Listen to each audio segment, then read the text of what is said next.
మా latest videos కోసం మా ఈ తెలుగు న్యూస్ ఛానల్ సబ్స్క్రైబ్ చేసి గంట సింబల్ యాక్టివేట్ చేసుకోండి. శనివారం పైగా పుత్రగణపతి వ్రతం కూడా కలిసి వచ్చింది. సాయంత్రం 7 లోపు మందార ఆకుతో ఇలా చేస్తే చాలు, మీ అప్పులన్నీ తీరిపోతాయి, కష్టాలు పోతాయి, డబ్బే డబ్బు. ఎందుకంటే రేపు రాబోతున్నది అత్యంత విశేషమైన రోజు. సాధారణంగానే మార్గశిర మాసం అంటే శ్రీ మహావిష్ణువుకు ఎంతో ప్రీతికరమైన మాసం.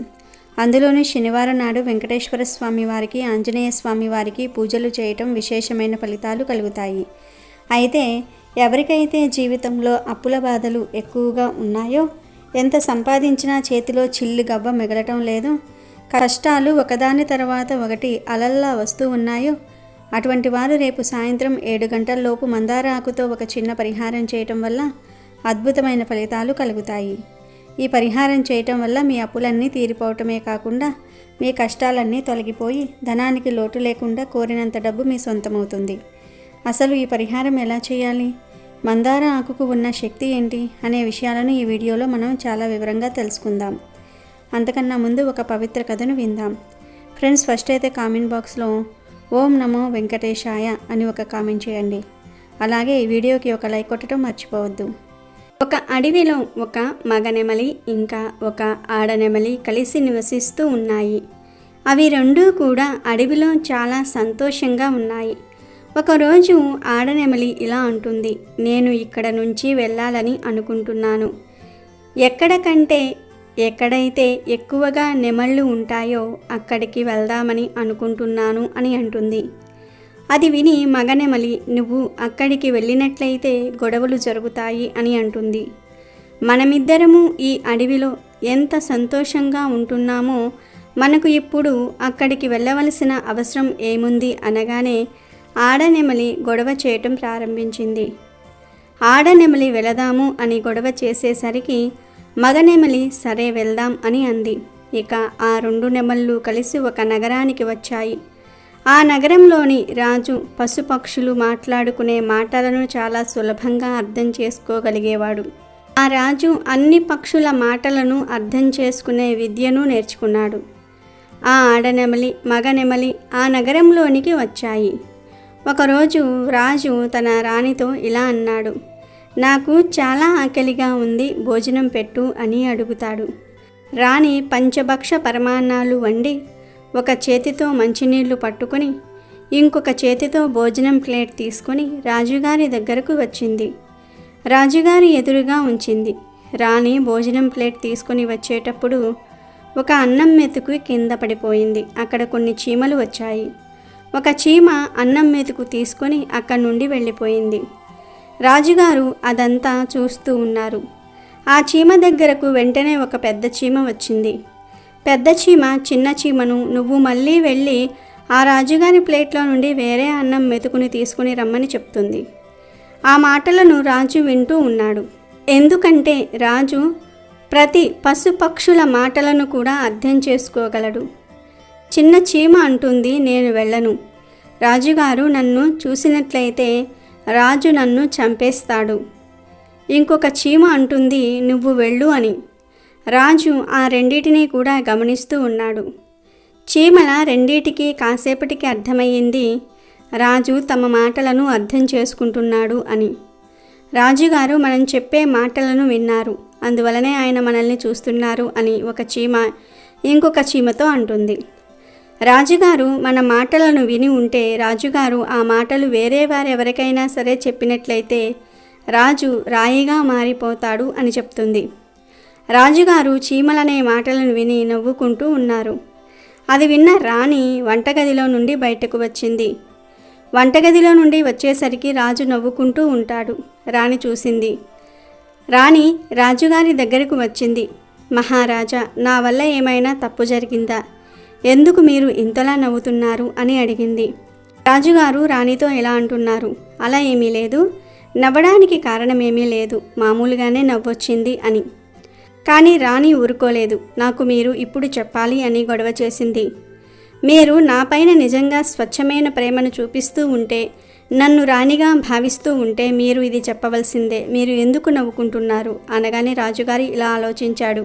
నేను ఈ విషయమును రాణికి చెప్పాను అంటే నేను రాయి అయిపోతాను. ఒకవేళ నేను రాణికి చెప్పకపోతే రాణికైనా నాపై విశ్వాసం ఉండదు అని అనుకుంటాడు. రాజు రాణితో ఇప్పుడు ఆ మాటలను చెప్పాను అంటే నువ్వు తర్వాత పశ్చాత్తాపడతావు అని చెప్తాడు. ఏమీ పర్వాలేదు చెప్పమని అడుగుతుంది. సరే, నువ్వు నేను ఎంత చెప్పినా వినటం లేదు కాబట్టి పద ఏదైనా అడవిలోనికి వెళదాము, అక్కడ నేను నీకు ఈ విషయాన్ని చెప్తాను అని అంటాడు. రాజు రాణి ఇద్దరూ కూడా రథం పైన అడవిలోనికి వెళతారు. అడవిలోనికి వెళ్ళగానే జరిగిందంతా కూడా రాణికి చెప్పడం ప్రారంభిస్తాడు. ఎలా అయితే రాజు కొద్ది కొద్దిగా మాటలు రాణికి చెప్తున్నాడు, అలాగే రాజు మెల్లమెల్లగా రాయిలాగా మారిపోతూ ఉంటాడు. రాజు సగం విషయం చెప్పేటప్పుడు సగం రాయిగా మారిపోయాడు. రాజు పూర్తి విషయం చెప్తాడు. రాజు పూర్తిగా రాయిలాగా మారిపోతాడు. రాణి చేసిన గొడవ వల్ల, రాణి మాట వినకపోవటం వల్ల రాజు రాయిలాగా మారిపోయాడు. రాణి ఏడవటం ప్రారంభించింది. రాజు రాయిలాగా మారిపోవటం చూసి రాణి అక్కడే కూర్చుని తల పట్టుకుని ఏదైనా జీవ జంతువులను సహాయం చేయమని అర్థిస్తోంది. అదంతా కూడా ఆ 2 నెమళ్ళు అక్కడి నుండి చూస్తూనే ఉన్నాయి. రాణి బాధను చూసి 2 నెమళ్లకు జాలి కలిగింది. ఆడనెమలి ఇలా అంటుంది, రాణి చాలా దుఃఖంలో ఉంది, మనము తనకు సహాయం చేద్దాం అనుకుని ఆ 2 నెమళ్ళు రాణితో ఇలా అంటాయి, మీరైతే ధైర్యంగా ఉండండి, మిమ్మల్ని మీరు కొంచెం ధైర్యంగా ఉంచుకోండి, మీ వెనకాల పూర్తి రాజ్యం ఉంది, రాజ్యం యొక్క బాధ్యత మీ పైన ఉంది. రాజు రాయిలాగా మారిపోయారు, ఇప్పుడు రాజ్య భారాన్ని మీరే మొయ్యాలి. ఆ మాటలు విన్న రాణి, నన్ను నేను ఎలా సమర్థించుకోగలను, నా వల్లే నా భర్త రాయిలాగా మారిపోయాడు, నేనేం చెయ్యాలి ఇప్పుడు? రాణి చెప్పిన మాటలు విని నెమలి ఇలా అంటుంది, రాజు రాయిలాగా ఎలా మారిపోయాడు? రాజు మనిషే కదా, మంచివాడు కూడా, కానీ ఎందుకు రాయిలాగా మారిపోయాడు? రాణి చెప్పటం మొదలుపెట్టింది. ఆ చీమలు మాట్లాడుకుంటున్న మాటలను ఆ రాణి నెమలితో చెప్పటం ప్రారంభించింది. రాణి కూడా రాయిలాగా మారిపోయింది. ఇద్దరూ కూడా రాయిలాగా మారిపోవటంతో నెమలులు 2 కూడా కంగారు పడ్డాయి. 2 నెమళ్ళు చాలా దుఃఖంలో ఉన్నాయి. ఈ విపత్తు ఇప్పుడు మన పైకి కూడా రాబోతుంది. ఆ చీమల వల్ల రాజు రాయి అయిపోయాడు. ఆ చీమల మాటల వల్లే రాణి కూడా రాయిగా మారిపోయింది. ఇప్పుడు మనం ఆ మాటలను ఎవరికైనా చెప్పామంటే మనం కూడా రాయిలాగా మారిపోతాము. అందుకే మనమిద్దరము ఎక్కడికైనా దూరంగా వెళ్ళిపోదామని అంటుంది. తాము ఎక్కడికి వెళ్ళినా సరే ఇది మనల్ని విడిచిపెట్టదు. తెలుసో తెలియకో మన నోట్లో నుండి ఎప్పుడైనా ఈ మాటలు బయటకు వచ్చాయి అంటే మనం కూడా రాయిలాగా మారిపోతాము. అదే తలుచుకుంటూ చాలా దుఃఖంలో ఉన్నాము. రాత్రి పగలు కూడా ఆ దుఃఖమే వాటిని పట్టి పీడిస్తోంది. అదే ఆలోచిస్తూ అవి తినటం లేదు, నిద్రపోవటం లేదు. తెలిసి తెలియక ఏమైనా మాట్లాడితే భార్యాభర్తలిద్దరూ కూడా రాయి అయిపోతామని అదే ఆలోచిస్తూ ఉండిపోయాయి. అప్పుడు ఆ నెమళ్ళు చీమలు అన్నిటినీ చంపివేస్తే మనకు సమస్య ఉండదు కదా అని 2 నెమళ్ళు ఆలోచించుకొని మొత్తం చీమలన్నిటినీ కూడా తినేయటం ప్రారంభించాయి. ఆ నెమళ్లకు భయపడి మొత్తం చీమలన్నీ కూడా భూమిపైన తిరగటం మానేశాయి. భూమి లోపలకు వెళ్ళి దాక్కున్నాయి. ఈ 2 నెమళ్ళు కూడా ఎక్కడ చీమ కనిపించినా వెంటనే చంపుతున్నాయి, తినేస్తూ ఉన్నాయి. చాలా సమయం గడిచిన తర్వాత చీమలకు ఆకలి వేయటం ప్రారంభమైంది. భోజనమైతే భూమిలో లభించటం లేదు, భోజనమైతే బయటే లభిస్తుంది కదా. భోజనం కోసం చీమలు బయటకు వస్తే నెమలు వాటిని తినేస్తూ ఉన్నాయి. అప్పుడు చీమలు శ్రీ మహావిష్ణువును ప్రార్థించటం ప్రారంభించాయి. ఆ భక్తిలో అవి లీనమైపోయాయి. ఆ భక్తిలో లీనమైపోయిన చీమలు ఎక్కడ ఉన్నారో కూడా వారు మర్చిపోయి ఘోర తపస్సు చేశాయి. చివరికి శ్రీహరి వాటికి దర్శనమిచ్చాడు. విష్ణుమూర్తి చీమలతో ఇలా అంటాడు, మీకేం కావాలో అడగండి. అప్పుడు చీమలు 2 కూడా చాలా రోజుల నుండి ఆకలితో దాహంతో ఉన్నాము, మా పొట్టలో ఒక ముడి వేయండి, ఆకలి వేయకుండా. మాకు ఆకలి వేయకపోతే మేము బయటికెందుకు వెళ్తాము? అప్పుడు మమ్మల్ని ఆ నెమలి తినలేదు, అందువలనే మేము ఈ కోరిక కోరుకుంటున్నాము, మా పొట్టలో ముడి వేసేయండి అని చీమలు చెప్పగానే విష్ణుమూర్తి తదాస్తు అన్నాడు. ఇక ఇప్పుడు చీమలకు ఆకలి వేయకుండా ముడి పడిపోయింది. ఈ రోజుకి కూడా చీమల కడుపులో ముడి వేయబడే ఉంది. చీమలకు పొట్టే లేకుండా పోయింది. అప్పుడు ఆ 2 చీమలు జంట విష్ణుమూర్తిని ఇలా అడుగుతున్నాయి, ముడైతే వేశారు కానీ ఇప్పటికీ మేము నెమలి వల్ల భయపడుతూనే ఉన్నాము. నెమలి మా కోసం ఎదురు చూస్తూ ఉన్నాయి. ఇంకా భూమిపై కూర్చుని ఉన్నాయి. మమ్మల్ని చూస్తేనే అవి మమ్మల్ని చంపేస్తాయి. అప్పుడు విష్ణుమూర్తి మరియు చీమలు నెమలి ముందుకు వచ్చారు. విష్ణుమూర్తి నెమలితో ఇలా అంటున్నాడు, నువ్వు చీమలు తినటం మానేయి.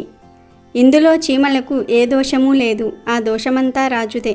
ఎందుకంటే ఆ రాజుకు జీవ జంతువుల మాటలను అర్థం చేసుకునే శక్తి కాకుండా వాటి రూపంలోనికి మారగలే శక్తి కూడా ఉంది. వాటి రూపం ధరించినట్లయితే ఆ రాజు పశుపక్షులతో సంభోగాన్ని కూడా చేయగలడు.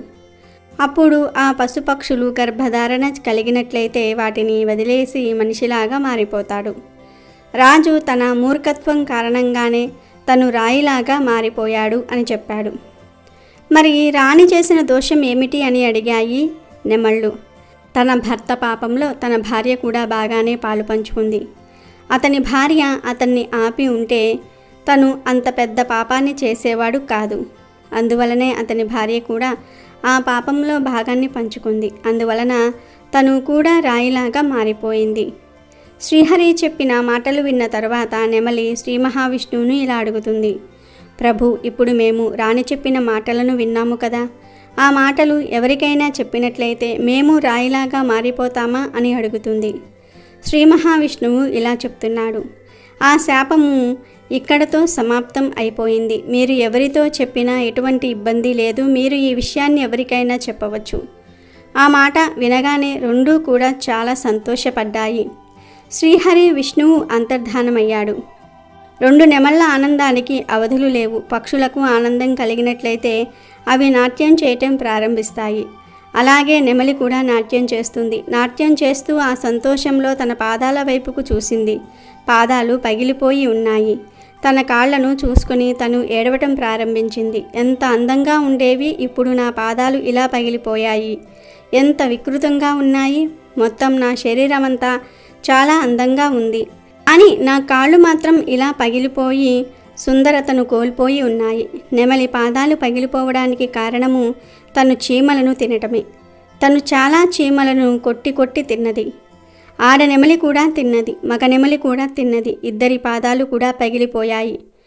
ఇప్పటికీ కూడా ఎవరైతే మనుషులు చీమలను తింటారో వారి శరీరము ఇరుకుగా తయారవుతుంది, అందవిహీనంగా మారుతుంది. పాములు ఎక్కువగా చీమలు తింటూ ఉంటాయి. అందువలన తమ శరీరం అనేది ఊడిపోతూ ఉంటుంది. ఈ విధంగానే నెమలి పాదాలు కూడా పగిలిపోయాయి. తన కాళ్ళు హీనంగా తయారయ్యాయి. అది చూసి నెమలి ధారాళంగా ఏడుస్తూనే ఉంది. తన కంట్లో నుంచి నీళ్లు ధారలాగా వస్తూ ఉన్నాయి. ఆడనెమలి మొగనెమలికి ధైర్యం చెప్తుంది. కంటి నుండి వచ్చే నీటిని ఆపడానికి ప్రయత్నాలు చేస్తూ ఉంది, కానీ ఆపలేకపోయింది. నెమలికి చేతులు లేవు. తన నోట్లోనే ఒక్కొక్క కన్నీటి బొట్టును ఆపుతూ ఉంది. తన నోట్లో ఉంచుకునే ప్రయత్నాలు చేస్తూ ఉంది. నోట్లో ఉంచుకుంటుంది. ఈ విధంగా చాలాసార్లు ఆడనెమలి మగనెమలి కళ్ళల్లో వచ్చే నీటిని ఆపుతూ ఉంది. ఆ ఆడనెమలి చూపించే ప్రేమను చూసి శ్రీ మహావిష్ణువు మళ్ళీ దర్శనమిచ్చాడు. శ్రీ మహావిష్ణువు ఆ నెమళ్లతో ఇలా అంటాడు, మీ ప్రేమ ఎప్పుడూ కూడా ఇలానే ఉండాలి. మీరిద్దరూ ఎప్పుడూ సంతోషంగా ఉండమని ఆశీర్వాదాన్ని ఇస్తాడు. అందుకే ఇప్పటికీ కూడా నెమళ్ళు సంభోగం అనేవి చేయవు. నెమలి కంట్లో నుండి నాట్యం చేసేటప్పుడు నీరు వస్తూ ఉంటుంది. ఆ నీటి వల్లనే ఆడనెమలి పిల్లలను కంటుంది. ఇక వీడియోలోకి వస్తే, మనం దేవుడి పూజలో రకరకాల పూలను ఆకులను ఉపయోగిస్తూ ఉంటాం. కానీ మందార చెట్టుకు, మందార ఆకుకు మన శాస్త్రాల్లో, ఆయుర్వేదంలో మరియు తాంత్రిక శాస్త్రంలో కూడా ఒక ప్రత్యేకమైన స్థానం ఉంది. మందార చెట్టును సాక్షాత్తు దేవతా వృక్షంగా భావిస్తారు. ఎర్రని మందార పువ్వులు అంటే ఆ జగన్మాత అయిన దుర్గాదేవికి, లక్ష్మీదేవికి మరియు కాళికా అమ్మవారికి ఎంతో ఇష్టమో మనందరికీ తెలిసిందే. అలాగే విఘ్నాలను తొలగించే వినాయకుడికి, ధైర్యాన్ని ఇచ్చే ఆంజనేయ స్వామికి కూడా మందార పూలు అంటే మహాప్రీతి. కేవలం పూలే కాదు, మందార ఆకులో కూడా అద్భుతమైన ఆకర్షణ శక్తి దాగి ఉంటుంది. మందార చెట్టు ఎక్కడైతే ఉంటుందో అక్కడ పాజిటివ్ ఎనర్జీ అనగా దైవశక్తి ఎక్కువగా ఉంటుంది. సూర్యభగవానుడికి ప్రతిరూపంగా కూడా మందార పువ్వును కొలుస్తారు. అటువంటి శక్తివంతమైన ఈ మందార చెట్టు ఆకుతో మనం రేపు చేయబోయే ఈ పరిహారం మీ తలరాతను మార్చేస్తుంది అని చెప్పటంలో ఎటువంటి సందేహం లేదు. మన చుట్టూ ఉండే ప్రతికూల శక్తులను అంటే నెగిటివ్ ఎనర్జీని పారద్రోలి అదృష్టాన్ని ఐశ్వర్యాన్ని ఆకర్షించే శక్తి ఈ మందార ఆకుకు ఉంటుంది. అందుకే పెద్దలు ఏ చిన్న శుభకార్యం జరిగినా పూజలు జరిగినా మందార పూలను ఖచ్చితంగా వాడతారు. ఇప్పుడు అసలు మార్గశిర శనివారం నాడు ఈ పరిహారాన్ని ఎలా చేయాలో వివరంగా తెలుసుకుందాం. ఈ పరిహారం చేయడానికి మీకు కావాల్సింది ముఖ్యంగా ఒక ఎర్ర మందార చెట్టు ఆకు. మీరు రేపు పగటిపూట అంటే ఉదయం నుండి మధ్యాహ్నంలోపు ఎప్పుడైనా సరే మీ ఇంటి దగ్గరలో ఉన్న లేదా మీ పెరట్లో ఉన్న ఒక ఎర్ర మందార చెట్టు దగ్గరకు వెళ్ళాలి. చెట్టు దగ్గరకు వెళ్ళిన వెంటనే ఆకును తెంపేయకూడదు. ముందుగా ఆ చెట్టుకు మనస్ఫూర్తిగా నమస్కారం చేసుకోవాలి. ఓ వృక్షరాజమా, నా కష్టాలను నా దరిద్రాన్ని పోగొట్టడం కోసం, నా అప్పుల బాధల నుండి విముక్తి పొందటం కోసం నీ ఆకును నేను ఔషధంగా పరిహారంగా తీసుకుంటున్నాను. దయచేసి నన్ను ఆశీర్వదించు అని మనసులో కోరుకొని అప్పుడు చెట్టుకు హాని కలగకుండా ఆకు చిరిగిపోకుండా జాగ్రత్తగా ఒక మందార ఆకును తీసుకోవాలి. ఆకు ఎక్కడా రంధ్రాలు లేకుండా తాజాగా పచ్చగా ఉండేలాగా చూసుకోండి. ఎండిపోయిన ఆకులను లేదా పురుగు తిన్న ఆకులను ఈ పరిహారానికి వాడకూడదు. కేవలం ఎర్ర మందార చెట్టు ఆకు మాత్రమే ఈ పరిహారానికి చాలా శక్తివంతంగా పనిచేస్తుంది. ఇలా పగటిపూట తెచ్చుకున్న మందార ఆకును ఇంటికి తీసుకువచ్చిన తర్వాత శుభ్రంగా నీళ్లతో కడిగి తడి లేకుండా ఒక వస్త్రంతో తుడిచి పక్కన పెట్టుకోవాలి. ఇక అసలు పరిహారం సాయంత్రం అంటే సూర్యాస్తమయం నుండి రాత్రి 7 గంటల లోపు చేసుకోవాలి. ఇది సంధ్యా సమయం కాబట్టి లక్ష్మీదేవి సంచరించే సమయం. ఈ సమయంలో చేసే పరిహారాలకు తిరగలేదని శాస్త్రం చెప్తుంది. ముందుగా మీరు సాయంత్రం స్నానం చేసి లేదా కాళ్ళు చేతులు ముఖం కడుక్కొని శుభ్రంగా ఉండాలి. ఆ తర్వాత మీరు సిద్ధం చేసుకున్న మందార ఆకును తీసుకుని దానికి గంధం రాసి ఆకు మధ్యలో పసుపు మరియు కుంకుమతో బొట్లు పెట్టాలి. పసుపు కుంకుమలు శుభానికి ప్రతీకలు, లక్ష్మీ కళను ఆకుకు ఆపాదిస్తాయి. ఇప్పుడు ఈ ఆకును తీసుకుని వెళ్ళి మీ ఇంటి మెయిన్ డోర్ అంటే సింహద్వారం ఉంటుంది కదా, ఆ సింహద్వారానికి ఎడమవైపున అంటే మీరు ఇంటి లోపల నుండి బయటకు చూస్తున్నప్పుడు ఎడమవైపు లేదా బయట నుండి లోపలికి వచ్చేటప్పుడు మీకు ఎడమ చేతి వైపు ఉండే గుమ్మం పక్కన నేల మీద పెట్టాలి. గుమ్మం అనేది లక్ష్మీదేవి ఇంట్లోకి వచ్చే దారి. అక్కడే మనం మన దరిద్రాన్ని వదిలించుకునే ప్రయత్నం చేయాలి. ఇలా మందార ఆకును నేల మీద పెట్టిన తర్వాత ఆ ఆకుపైన గుప్పెడు గల్లులుప్పును వెయ్యాలి. ఆకు నిండా పట్టినంత ఉప్పును వెయ్యండి. ఉప్పు అంటే సాక్షాత్తు లక్ష్మీ స్వరూపం. అంతేకాకుండా ఉప్పుకు ఉన్న ఒక గొప్ప గుణం ఏమిటి అంటే అది మన ఒంట్లో ఉన్న నెగిటివ్ ఎనర్జీని నరదృష్టిని గుంజుకుంటుంది. సముద్రం నుండి పుట్టిన ఉప్పు మన కష్టాలను కరిగించే శక్తిని కలిగి ఉంటుంది. కనుక ఉప్పు వేసిన తర్వాత ఆ ఉప్పు పైన కొంచెం జీలకర్రను వేయాలి. మనం వంటల్లో వాడే జీలకర్రనే వాడాలి. జీలకర్ర అంటే జయం అని అర్థం. మనం చేసే పనిలో విజయం కలగాలంటే, మన అప్పులు తీరాలంటే జీలకర్ర ఈ పరిహారంలో కీలక పాత్ర పోషిస్తుంది. మనకు ఉన్న ఆర్థిక స్తబ్దతను కదిలించి ధన ప్రవాహాన్ని వేగవంతం చేసే శక్తి జీలకర్రకు ఉందని నమ్ముతూ ఉంటారు. కనుక జీలకర్ర వేసి ఆ తర్వాత ఆ మిశ్రమం మధ్యలో ఒక లవంగాన్ని గుచ్చాలి లేదా నిలబెట్టాలి. లవంగం అనేది ఆకర్షణ శక్తికి మరియు అడ్డంకులను తొలగించడానికి వాడుతూ ఉంటారు. మనకు డబ్బు రాకుండా అడ్డుపడుతున్న శక్తులను ఈ లవంగం తొలగించేస్తుంది. ఇప్పుడు ఆ లవంగం పైన లేదా ఆ మిశ్రమం పైన ఒక ముద్ద కర్పూరాన్ని కానీ లేదా మామూలు బిళ్ళ కర్పూరాన్ని కానీ పెట్టాలి. ఇప్పుడు అసలైన ఘట్టం. ఒక అగ్గిపుల్లను తీసుకుని దేవుణ్ణి స్మరించుకుంటూ ఆ అగ్గిపుల్లతో కర్పూరాన్ని వెలిగించాలి. ఆ కర్పూరం వెలుగుతున్నప్పుడు వచ్చే జ్వాలను చూస్తూ మీరు అక్కడే గుమ్మం పక్కన కూర్చుని లేదా నిలబడి ఆ మందార ఆకుకు ఆ వెలుగుతున్న జ్యోతికి మనస్ఫూర్తిగా నమస్కారం చేసుకోవాలి. కర్పూరం ఎలాగైతే కరిగిపోతుందో, ఎలాగైతే మసి లేకుండా మాయమైపోతుందో, అలాగే మీకు ఉన్న అప్పులన్నీ తీరిపోవాలని, మీకు ఉన్న కష్టాలన్నీ కాలి బూడిదైపోవాలని గట్టిగా సంకల్పం చెప్పుకోవాలి. ఓ దైవమా, నాకున్న ఆర్థిక ఇబ్బందులను తొలగించు, నాకు ధనలాభాన్ని కలిగించు, నా కుటుంబంలో శాంతిని ప్రసాదించు అని మనసులో బలంగా కోరుకోవాలి. ఆ కర్పూరం పూర్తిగా కొండెక్కిన తర్వాత, ఆరిపోయిన తర్వాత ఆ మందార ఆకును, దానిపై ఉన్న ఉప్పు, జీలకర్ర, లవంగం, కర్పూరపు మసిని అలాగే రాత్రంతా అక్కడే గుమ్మం పక్కన వదిలివేయాలి. ఈ పరిహారం మొత్తం రేపు రాత్రి 7 గంటలలోపు పూర్తి చేయాలి. రాత్రంతా ఆ వస్తువులు అక్కడే ఉండటం వల్ల ఆ సమయంలో మీ ఇంటి చుట్టూ లేదా మీ మీద ఉన్న చెడు ప్రభావాలను ఆ ఉప్పు మరియు మందార ఆకు లాగేసుకుంటూ ఉంటాయి.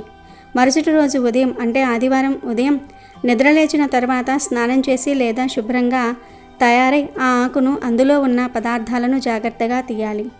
వాటిని తీసుకుని వెళ్ళి ఎవరూ తొక్కని ప్రదేశంలో ఏదైనా చెట్టు మొదట్లో, అంటే తులసి చెట్టు కాకుండా వేరే ఏదైనా చెట్టు మొదట్లో వేయాలి. లేదా దగ్గరలో పారే నీరు కాలువలు ఉంటే అందులో కలిపేయాలి. పారే నీటిలో వేయటం వల్ల మీ కష్టాలు కూడా నీటితో పాటు కొట్టుకుపోతాయని అర్థం.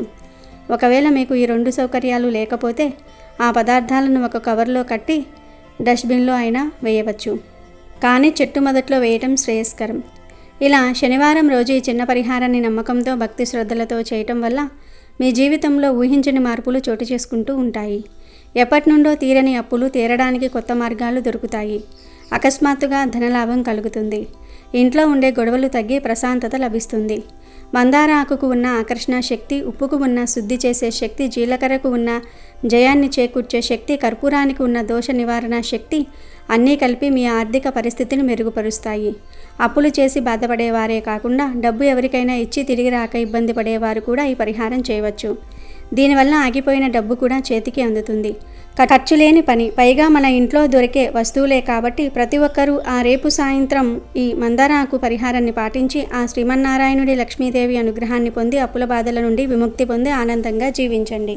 అమెజాన్లో బెస్ట్ డిస్కౌంట్స్ కోసం వీడియో డిస్క్రిప్షన్లో లింకు ఉంది, చూడండి. అలాగే మా టెలిగ్రామ్ ఛానల్ సబ్స్క్రైబ్ చేసుకోండి.